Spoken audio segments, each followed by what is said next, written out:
Welcome to C Programming Tutorials. This is a production of YouTube channel Learnorama and the Facebook page Awesome C Programming Tutorials in High Def. If you haven't subscribed to the channel, I would appreciate if you do so, because that way you could be notified of any new tutorials that I post. And I would also recommend that you become the fan of the Facebook page Awesome C Programming Tutorials in High Def.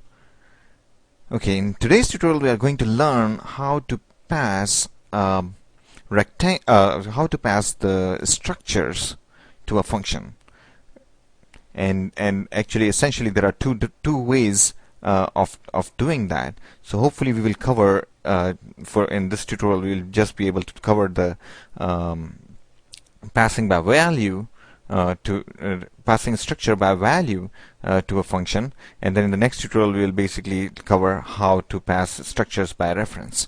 So let's get started. In the previous tutorial, it's not necessary that you have to watch that tutorial, because it's about how to represent, how to access structures using pointers. That's what I was talking about, but it's kind of related here also. So I still have that code up here. Let me just take the pointers out for now. Okay. So we were actually writing a program where we were trying to represent a rectangle structure, a structure that represents the data associated with the rectangle. So we call it a struct rectangle, and since every rectangle has two elements or two properties that actually define that particular rectangle, it's its length and width, we put this as the member of this structure, and this way we represent a rectangle using this structure in our program. Okay, so if I give you a length and width, you can uniquely you can understand what kind of, you could draw that rectangle, if you will.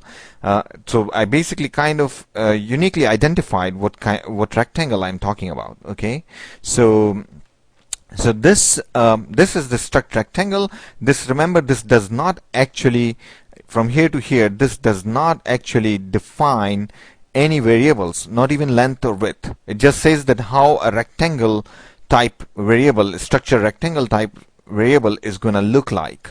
Okay, here inside this main function, when we declare a variable called rect1 with this structure struct rectangle, that's when we basically create a variable called rect1 which has two members, length and width. So the memory is actually allocated at this point for this rectangle, and then we assign 10 for 10 centimeters. We assign length equal to 10, and we assign width equal to 5 for this rectangle. Okay, now suppose what I have to do is actually excuse me, what I have to do is actually say calculate the area of this rectangle. Okay, and for this I have to write a function that would basically calculate the area of a given rectangle. Okay, so first thing I have to do is to write the prototype or the header of that function. What is it going to look like? Okay, so first thing we have to specify is what type of value it's going to return, and we are talking about returning the area, computing the area and returning it. So the area, since the length and width are integer, the area, which is product of length and width, it has to be an integer also. So it's going to return integer, and what are we going to call that function? We'll call that function as area. And what is it going to take? Length and width. Is that right? Should I write int length and int width? No, because we already have accumulated these two together into a rectangle. So what are we going to take as input?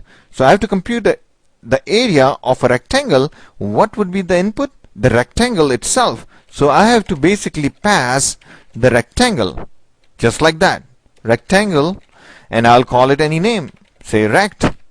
Okay, and then I'm going to actually finish the definition of this function, which basically says how are we going to, given this rectangle rect, how are we going to compute the area of that rectangle? So it's very simple. We know that rect dot width dot length multiplied by rect dot width should do the trick, right?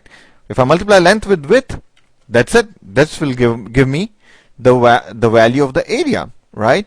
Now remember, this rect is actually defined or declared as struct rectangle itself. It's not a pointer, so we will be using dot to access its member elements. If it were a pointer, we would use the dash greater than sign, which looks like an arrow. Okay, so rect dot length multiplied by rect dot width. And what do? We have to store it somewhere. So let's call it result, or let's call it result is equal to rect dot length multiplied by rect dot width. This is perfectly okay. You declare the variable result and you initialize it directly by computing the area. This is perfectly okay. Or you could just declare that variable result and then you say result is equal to rect dot length multiplied by rect dot width. This is all perfectly okay. Okay, and then what we have to do, we have to return the value of result. Okay, this is it right here. This defines the whole function, how to compute the area and return it. Okay, now how are we going to use it? Very simple. We are going to call this function area and pass some rectangle. Remember, this is just a dummy argument. This says that given this rectangle, we can compute it like this, but when we call it, we have to give the real rectangle, and in this case the real rectangle is rect1.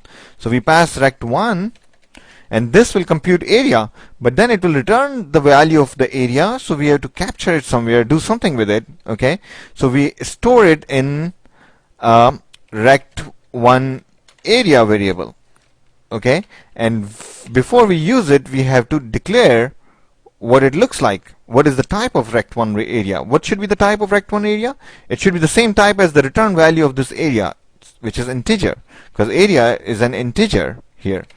Okay, because length and width are integers also. And then if we want, we could basically print the area of rect1 is %d, and then write the variable rect1 area, because that's the variable that holds the value of area. See that? Very simple program, but it demonstrates how to pass a structure rect1 all the way over to area. Okay, and let's run this program. I'll press F9 to compile and run it, and look at this, what it did.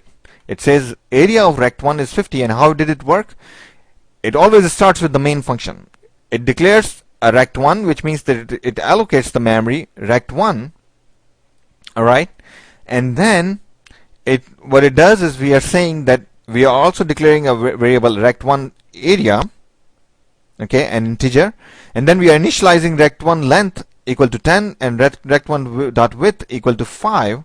So it puts the value of 10 inside the length member element of rect1 and 5 inside the width member element of rect1, and these are hard-coded values, right? We could have asked the user to enter those values, so it doesn't matter. And then we call this function area and pass this rect1. Now, thing to note here is actually, let's see. The thing to note here is that, let's see. Oops. This rect1 is, let's define it, let's draw it here, rect1, and this is essentially, it looks like this, length and width. And when we say equal to 10 and equal to 5, we are actually essentially storing 10 and 5 here. And then we are calling this function rect1, so we are passing it into rect. And remember, this is called passing by values. So what it does is actually it creates a copy, and rect becomes this thing right here, and it gets the same values as this guy here. And then this function operates on rect, and it computes the value 10 multiplied by 5 equals 50, and it passes that value back, and it gets stored in here, and then we print it out. So I'll conclude this here, and then I will basically continue with this tutorial in the next video. Thank you so much.